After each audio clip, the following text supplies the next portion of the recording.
I think this is a question greater than a personal attack on a member by a political party. I think this is a member of our elected government who's behaving badly.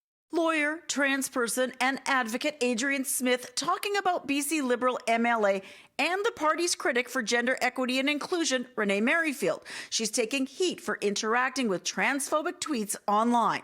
First, she liked this tweet from an American ardent anti-trans activist. It's celebrating a court ruling keeping trans women out of women's washrooms and amplifying one of Canada's loudest anti-trans voices. Merrifield removing the like after being called out, but still unapologetic about amplifying Jordan Peterson. The tweet was not about anything to do with trans rights. I strongly support the rights of people of all gender identities. Smith says what Merrifield's doing with her platform is, in fact, supporting Peterson. She's also helping him to mobilize rhetoric about silencing, about cancel culture, which is itself a fundamental aspect of contemporary transphobia. The defense that the retweet was about cancel culture, not transphobia, ringing hollow to others. Somebody who's an elected official, they have no excuse. This is not ignorance. I believe she's testing the water. Even as simple as liking these kind of tweets is all part of, this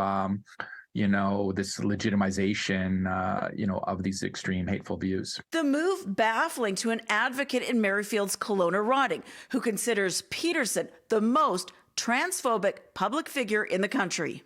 It's shocking to me that she would kind of hitch herself to that, to his rage farming. Being trans makes every day a challenge, Smith says, and what Merrifield's done, legitimizing Peterson, exacerbates the challenge. I don't personally know a trans person who hasn't been sexually assaulted. I don't know a trans person who hasn't had barriers just trying to use the toilet or secure employment or find safe housing. Discrimination is part of the constant wallpaper of being a trans person. Merrifield says her record speaks for itself. All you have to do is look at my YouTube channel or to, look at what I've said in the House publicly. Smith says they've watched Merrifield's speeches, but still she doesn't speak for them. It's one thing to stand up in the House and deliver a speech that's been prepared for you. It's another thing to actually do everyday acts of alliance. And that's not what I'm seeing from this member. It's not what I'm seeing from her political party. And it's not what my community needs. In Victoria, Liza Yuzda, City News.